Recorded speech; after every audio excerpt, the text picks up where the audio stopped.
Salut tout le monde, aujourd'hui on va faire un tour au XVIe siècle en Italie, et plus précisément à Mantoue dans la Lombardie. On va parler architecture, politique, habitat, mythologie, au travers du palais du Thé qui a été construit en 1525, et au travers de deux personnages, Frédéric II de Gonzague et le peintre Giulio Romano. On contextualise rapidement parce que ça va être un épisode assez dense. Alors, l'Italie, à cette époque, ça se présente comme plein de royaumes dirigés par des princes. Il faut simplement retenir qu'il y a un envahisseur qui est Charles Quint dirigeant le Saint-Empire germanique, et Frédéric II de Gonzague, qui est marquis de Mantoue à ce moment-là. C'est un siècle bien sûr marqué par des troubles politiques, religieux, et aussi avec l'apparition du protestantisme et des bouleversements dans l'art, en particulier en Italie. Il y a en fait les grands génies de la fin du Quattrocento et du début du Cinquecento qui disparaissent peu à peu. Bramante, Léonard de Vinci, Raphaël. Il restera Michel-Ange qui s'en ira un peu plus tard, mais tous ces gens, ils ont poussé leur art à un paroxysme tel qu'on se demande comment faire après ces génies. Et donc, le maniérisme, il arrive comme un style qui permet de dépasser la représentation parfaite du monde du classicisme renaissant. Et donc, on va avoir un décuplement des émotions dans ces arts-là avec des exagérations, des inexactitudes dans les proportions et l'espace, des harmonies colorimétriques différents. Et donc, tout ça vise à dépasser en fait cet art presque parfait qui était considéré juste avant. Et donc, en ce début de siècle, il y a une ville stratégique pour atteindre Rome pour Charles Quint, c'est Mantoue.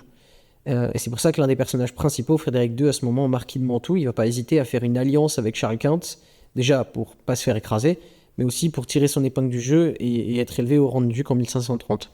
Et donc, juste avant d'être élevé au rang de duc, dans l'idée des villas suburbaines antiques romaines, Frédéric II il se décide de se construire un palais qui s'appelle le palais du Thé, et donc le palais des lucides plaisirs, et qui va être réservé aux plaisirs mondains et surtout à son image politique. Et donc en bonne villa suburbaine, elle va se situer donc extramuros au sud-ouest de la ville. Et on comprend les volontés de Frédéric, c'est-à-dire que la villa suburbaine, c'était un moyen d'assumer sa supériorité et son raffinement. C'était un lieu qui permettait d'accueillir les invités prestigieux pour leur mettre plein les yeux. Et il se permettait ça parce qu'il allait devenir duc. Donc le palais à l'époque romaine, c'était un lieu d'habitation pour le souverain, tandis que la villa, c'était un lieu d'exposition et de réception et de luxe, quoi. Donc avec la villa réactualisée, bien sûr, c'est pas le premier à le faire, mais il affirme non pas son autorité sur Mantoue, mais sa richesse et la richesse culturelle qui lui profite aux yeux de tous et surtout aux yeux de Charles Quint. Et donc c'est se donner en fait l'image d'un allié potentiel et montrer sa puissance matérielle. Donc ce palais, c'est enfin et aussi surtout un endroit qui veut marquer un avant et un après XVIe siècle. L'ambition de Frédéric II, c'est de marquer la renaissance d'un âge d'or face à l'effondrement qui prévoit bientôt, et de représenter cette transition avec comme image de renaissance la Rome impériale antique. Et donc Mantoue comme point de départ de cette renaissance de la Rome antique, Frédéric II il a l'ambition avec ça de s'imposer comme le légitime nouveau point névralgique, inévitable, rayonnant dans toute l'Italie, et hérité de l'âge d'or de Rome. Et donc il compte sur ce palais pour communiquer subtilement sa domination, appuyée par le Saint-Empire germanique, et donc considère la Rome actuelle, donc celle des papes, avec qui sa famille se porte pas très bien, comme un présent, voire un passé révolu. Alors comment il va faire ça? Premièrement, il va appeler un personnage qui peut l'aider dans dans cette transition, c'est Giulio Romano, donc un élève de Michel-Ange qui lui sera proposé. C'est un peintre talentueux et il est menacé par l'Église parce qu'il faisait alors il faisait un peu des illustrations obscènes dont le Vatican a eu vent, et donc il a dû s'exiler en fait à Mantoue. Il y a des désaccords dès le début en fait entre Frédéric II et Giulio Romano, et c'est important de le prendre en compte. Pourquoi? Parce que ça renvoie à une possible double lecture du travail en particulier iconographique de Giulio Romano dans le palais, partie très importante du discours de Frédéric II justement. Donc il y aura pendant notre analyse de l'intérieur mais aussi de l'extérieur, d'un côté des volontés de commanditaire et de l'autre côté les subtils messages opérés par le peintre. Et donc si on se penche un peu sur le palais, il se compose d'un plan carré avec une grande cour en son sein, donc un jardin confortable fait de sentiers avec des plants d'herbes carrés sur lesquels on a accolé une écurie. Il y a l'entrée du palais qui se trouve sur la façade nord, elle est marquée par trois arches à hauteur du piano nobile qui donnent pas directement sur la cour. Il y a la façade ouest qui se retrouve pourvue d'une grande loggia à pleine hauteur, tout comme la façade est, à la différence qu'il n'y a pas de symétrie entre les deux, puisque la façade du jardin elle présente une entrée un peu plus majestueuse. L'ensemble de la façade il est séparé en deux plans, celui en avant marquée par le fronton avec la frise soutenue par les colonnes d'ordre toscan qui font la liaison avec le reste de la façade en retrait. Et puis la liaison entre le jardin donnant sur cette façade et le palais avec une allée centrale bordée de plans d'eau rectangulaires. Ces plans d'eau qui permettent de refléter et embellir la façade. On retrouve sur l'ensemble des façades extérieures des pilastres lisses géants d'ordre toscan qui rappellent le travail au même instant de Michel-Ange au Capitole de Rome d'ailleurs. Et puis sur l'entrée principale, la voûte en berceau à caisson, elle se fait réceptionner par des colonnes dont l'aspect de pierre taillée est très brutal. Il est dû au travail du stuc utilisé dans beaucoup d'éléments dans ce projet. D'ailleurs, le stuc, en fait, c'est un substitut ornemental de la pierre parce que la pierre, elle est difficile à trouver dans cette région-là. Et donc, le stuc, c'était aussi une technique beaucoup utilisée dans l'Antiquité. Donc, il y avait sûrement un parallèle logique avec la Rome antique qui a été recherché. Il y a déjà au niveau des façades extérieures une sorte de détournement des règles aussi, où des outils architectoniques sont utilisés de différentes manières que la manière classique. La colonne, par exemple, elle s'incruste dans le mur et devient grossière, tout comme les pierres grossières aussi, l'allure est austère en général. Et puis, la façade, elle est d'autant plus au niveau des... Enfin, c'est austère d'autant plus au niveau des façades des cours qui témoignent du maniérisme, avec l'utilisation d'un bossage tantôt rugueux, tantôt lisse, tantôt il disparaît progressivement sans réelle explication. Il y a des fenêtres, donc des façades est et des ouest, qui sont aveugles sur la cour, ce qui est aussi assez anormal. Là, les colonnes, elles sont plus incrustées donc dans les murs, mais en avant, donnant plus de volume en assumant une démonstration un peu bordélique avec un nombre d'informations trop grand pour être compris dans les détails ou en tout cas ne pas surprendre quoi. Donc tout est déjà là. Il y a une utilisation des anciens ordres, il y a un réarrangement à la guise de l'architecte qui vient proposer une architecture en opposition avec son temps, une architecture en fracture. Et c'est un calcul, évidemment. Ici, on utilise les outils d'antan, on les reformule d'une certaine manière, et la notion de proportion, d'usage d'ordre, etc., dont Alberti parlait encore dans son grand traité de la Renaissance, ils se retrouvent tous écrasés par une sorte de grand collage, quoi. Et donc, il y a un témoin littéral de cette fracture aussi, c'est cette frise qui est sur la façade est et ouest, et qui voit en fait ces triglyphes tomber de la frise comme une interruption dans le fil du temps, nécessaire, et puis peut-être surtout volontaire, accentuant l'effroi, le doute, l'aspect rustique aussi que suscite la façade. Et c'est en fait dans ce sens est-ouest que s'opère la transition historique voulant être représentée par Frédéric II, avec une façade sur le jardin qui représente ce nouvel ordre toscan de la manière la plus harmonieuse, et les troubles sur la façade donnant sur la cour intérieure, ainsi que l'usage d'outils architectoniques de manière absurde comme les fenêtres aveugles. Et donc si l'extérieur dessine déjà une volonté de changement radical, la décoration intérieure elle est plus explicite sur les ambitions politiques et l'histoire que veut écrire Frédéric II. C'est aussi ici que Giulio Romano il va user de sa malice pour pervertir possiblement le discours de son commanditaire. Quand on regarde le plan intérieur, on observe des salles très importantes destinées au public, et on peut peut-être commencer par celle qui se situe à l'ouest de l'entrée, la salle des imprésés.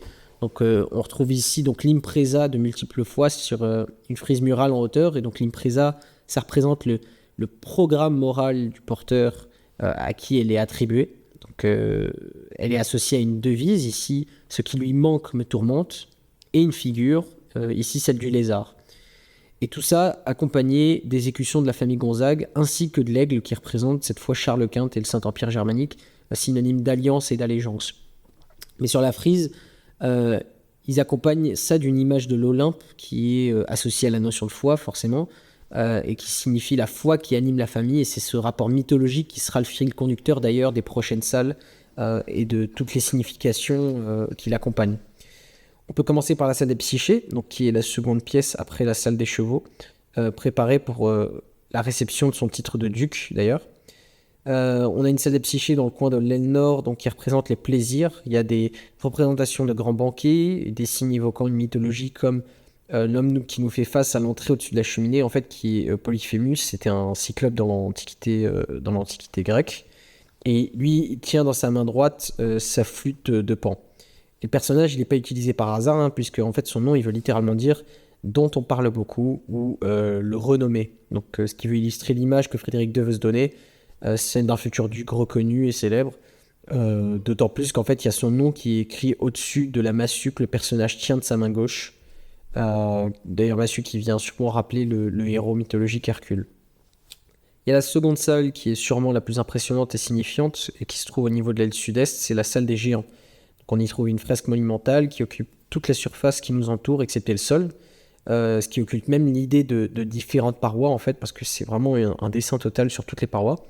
C'est une salle qui est volontairement mal éclairée parce qu'elle se veut un peu intimidante. Et puis si Romano ici il est influencé par plusieurs travaux de Raphaël et Michel-Ange, il va évoquer un épisode qui doit témoigner de la domination définitive des Gonzague et d'un message de, enfin une menace quoi pour ceux qui doutent de Frédéric II. En fait, il utilise ici la gigantomachie d'Ovide, qui évoque un épisode mythologique qui concerne les enfants issus de la mort d'Ouranos et de Gaïa. Pour venger la défaite des titans contre Zeus et les dieux de l'Olympe, Gaïa il va encourager les géants et ils vont essayer de détrôner les Olympiens. Et alors ils vont empiler des pierres et des montagnes pour accéder à l'Olympe, mais Zeus qui va les voir, va les foudroyer et va foudroyer la montagne et les géants ils vont se retrouver bombardés par des roches retournant à la terre. Et ici Romano il illustre les géants avec des déformations assez effrayantes, une musculature parfois grotesque. Euh, tout s'effondre sur eux, il y a un effroi dans leur regard tout autour de nous. Et au-dessus une limite faite avec des nuages et Zeus qui foudroie à la main et qui sème un carnage quoi. Puis tout en haut dans ce cercle-là on se retrouve dans le mont Olympe, à l'abri de ce grand bordel, blanc, pur, avec un aigle clairement identifiable, qui fait référence, comme on disait, à Charles Quint. Et donc le visiteur, il peut alors il peut il peut se sentir écrasé, il peut se sentir intimidé par ces fresques qui choisissent, comme le dit Damien Claes, d'abolir la paroi et de donner une expérience immersive la plus totale à la place de ceux qui se font punir actuellement dans le dessin.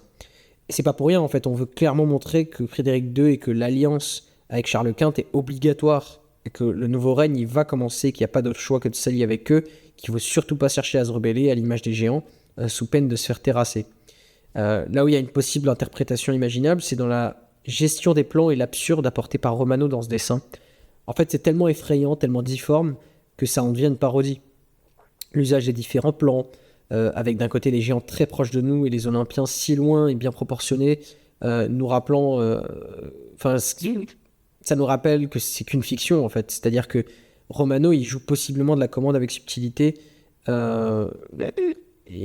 en fait il joue de la commande parce que les intentions de Frédéric II ici c'est de montrer que cet univers il correspond à une réalité présente, tout comme l'idée de la renaissance d'une Rome antique, surpuissante, grandiose, etc.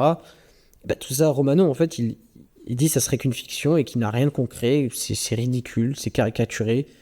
Et c'est un commanditaire avec des ambitions débordantes qui tourne ici au ridicule, quoi. Euh, donc voilà, on va s'arrêter ici pour la description et l'analyse du palais. Pour moi, c'est un projet qui illustre explicitement le rapport entre le chez-soi et sa conception du monde. C'est un sujet touchant, je trouve, parce que, au fond, habiter, ça illustre une conception du monde de manière collective, et je pense que c'est notre futur inévitable.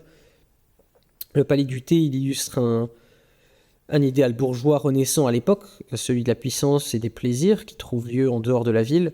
Et c'est une architecture qui n'est même pas vouée à être habitée constamment. En fait, ce palais, c'est le luxe de respirer en dehors de la ville et d'affirmer à ses ennemis comme à ses alliés qu'on domine tellement notre monde qu'on peut s'en émanciper avec une architecture de l'exubérance. Et pour moi, ce rapport entre architecture et expression de sa compréhension du monde, c'est une question très actuelle quand on la ramène au fait d'habiter. Et ma réflexion va peut-être vous emmener vers des endroits dont on ne parle pas assez, mais je trouve que c'est difficile déjà d'une part de réfléchir à habiter aujourd'hui parce que t'es pas serein à le penser sur le long terme et qu'il y a tellement de questions qui se posent et que les yeux sont leurrés de tous bords. En fait, c'est des questions de réglementation, de ressources, de capacité de construire, mais aussi d'équité, l'accès à la propriété qui est devenu impossible aujourd'hui pour les jeunes parce que le parc immobilier il est maintenu par un petit nombre de personnes avec beaucoup de sous-utilisation et de privilèges. Et puis couplé à ça, il faut aussi prendre du recul et comprendre que habiter, c'est aussi habiter le paysage, le territoire. C'est une plus grande échelle qu'on vit chaque jour, que ce soit la ville ou la campagne. Et puis en fait, finalement, chaque vide traduit en espace par de la matière structurée, vient nous rappeler que un de nos grands gestes primaires, c'est architecturer ce qui nous entoure. Alors encore, il faudrait savoir aujourd'hui si ce geste primaire-là, il traduit nos besoins ou nos envies. Et donc il dépend du temps et des sociétés, et la distinction elle devient difficile à faire, même si on peut espérer que les deux se rejoignent bientôt. Mais pour faire cette distinction ou espérer une cohérence, il ne faut pas se cacher derrière des épouvantails. Il faut assumer, je pense, des problèmes de fond de nos sociétés, à savoir l'apogée des systèmes de pensée et d'économie et de valeurs qui ont créé des sortes de religions du non-sens. Et donc on peut comprendre ce monde comme synthétisant une arène très difficile à vivre. Pour la majorité des logements que j'ai pu vivre et visiter dans ma vie, indépendamment de l'aisance de vie de mes hôtes, bien sûr, mais j'ai presque toujours ressenti la même sensation. C'est des espaces qui me décrivaient la société, celle que je regardais dans ma télévision étant petit, à travers les pubs et les émissions, et les dessins animés même parfois. Et puis moi, je me dis, je suis qui là-dedans? Est-ce que je suis un produit de consommation, un produit qui se consume? Est-ce que je suis un consommateur de produits peut-être? Je pense que dans le fond, c'est une question difficile à ouvrir parce que elle nous met face à nos contradictions les plus tenaces. Se poser des questions sur mon mode de vie, oui, mais pas trop non plus parce que je veux mon confort, je veux mes loisirs, je pourrais pas sacrifier 50% de ce qu'on m'a donné au nom d'inégalités générées par mon mode de vie ou par mon acceptation des forces qui me permettent mon mode de vie. Euh, Même si je sais qu'il y a des enfants qui vivent mal dans le monde, de la précarité, de la vraie précarité par rapport à certaines qu'on voit et qu'on vit dans nos sociétés, je suis un peu ému pardon, par-ci par-là, et puis j'ai fait mon travail, quoi. Ce qui compte, c'est ma vie quand même. C'est pas que j'en veux en fait à ces gens-là de penser ça. Je veux pas les faire sentir coupables, mais plutôt les concerner. Et puis moi aussi, je suis comme eux, et puis les gens, vous êtes comme eux, et puis accepter cette vérité, c'est ça qu'il faut faire. En fait, je pense qu'il faut juste savoir accepter cette vérité et lutter contre ses désirs aujourd'hui pour être le moins possible encore dans cette maladie. Et ça, c'est assez difficile, mais c'est faisable. Et c'est un travail assez dur, mais j'essaie de vous emmener quelque part là. En fait, l'épisode des Gonzagues, au fond, il nous prouve que les chaînes de valeurs qu'on se met autour du cou et dans la tête, il nous entraîne à penser comment représenter ces valeurs qui nous distinguent.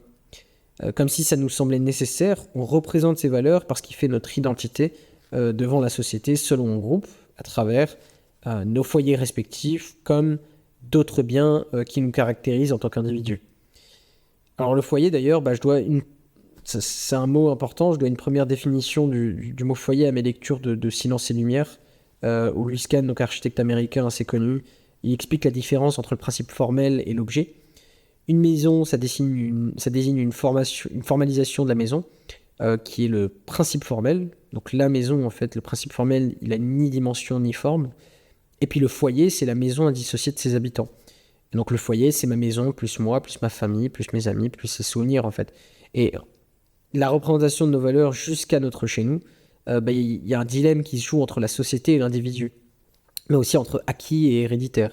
Et pour ma part, je pense que on est prédisposé à être empathique, dépendamment aussi forcément de notre milieu et de notre enfance, mais cette empathie diluée au bon sens me pousse dès lors à devoir, à ma petite échelle, crier sur notre devoir d'être digne au niveau de notre foyer et l'impact que ça peut avoir pour les autres foyers et face au grand temple. Alors, c'est quoi le temple? À quoi il ressemble? Eh bien, le temple, il est à l'extérieur, il a un crépi, avec l'imitation parfois d'un soubassement. À la base de la façade, il y a souvent cette anfractuosité pour les souris qui est laissée par l'isolant en bloc de mousse qui est posé sur la façade. Il y a un garage pour ranger ses voitures, il y a un intérieur qui est assez blanc, un blanc fait de panneaux qui font office de façade pour tout ce qui se passe derrière, bien sûr. Hein. Il y a un carrelage, ou parfois un vrai ou un faux parquet. Il y a des chauffages blancs qui nous permettent d'apprécier aussi l'ignorance des habitants sur la provenance de la logique du système et des composants. Il y a des canapés, parfois en cuir, parfois non. Il y a une télévision ou deux ou trois. Il y a la cuisine avec ses meubles, une imitation bois ou parfois du plastique laqué. Il y a les différentes machines, souvent inutiles au fond pour encore mieux exécuter les petites recettes qu'on trouve sur Internet, qui vont toujours être plus grosses, plus grandes, plus sophistiquées. La cuisine, elle est bien sûr ouverte sur le salon parce qu'il faut bien que notre chère femme vive la modernité. Et puis, faut lui donner l'illusion qu'on la libère quand on se permet mieux de la surveiller. Et puis, rares sont les personnes, ou rare est la personne autre que la mère à venir faire à manger pour tout le monde. En général, tout le monde vient, grignote à son aise, quoi. Les lumières, c'est des LED qui sont économes en énergie, mais qui permettent plus de faire des économies pour la facture que sur l'empreinte environnementale. La box internet, elle est toujours cachée quelque part et se fait remarquer par ses nombreux clignotements verts et orange, et puis parfois des vieux meubles, et puis oui, des vieux meubles en bois qui sont travaillés par un menuisier à la retraite ou peut-être mort, quoi. Quelques babioles, les cadeaux de mariage, les photos de souvenirs, avec une collection de musique préférée d'un tel parce que ça lui rappelle le bon vieux temps. Euh, de tout ça, en fait, on peut retenir quelque chose, c'est l'opulence ignorée. Notre trace ici-bas, finalement, surtout à notre domicile, elle n'est pas bien importante. Ce qui est important, c'est de consommer. Les territoires, ils sont désolés. Et tout ce qui se construit pour qu'on... Enfin, tout se construit pour qu'on consomme et qu'on consume aussi. Et pas grand monde se rend compte de ce luxe inutile dans lequel on baigne, de l'architecture au territoire, hein, et pourtant il est problématique. Même si ça semble être uniquement une question de société, je pense à une question, moi. Est-ce que l'architecture peut nous pousser à moins? Pour moi, j'en suis sûr. Et le rêve d'un architecte, pour moi, ça devrait être qu'un humain il pénètre dans un espace pensé et qui ait presque rien besoin d'ajouter pour son bien, si ce n'est les morceaux de son identité, ses petits outils par-ci par-là, ses trésors, et puis les choses qui font ce qui est de lui. Enfin, ce qui font de lui, les choses qui font de lui, pardon, ce qu'il est, quoi. Mais aux dernières nouvelles, je connais personne qui s'identifie par son canapé ou sa télévision. Donc ça pose des questions.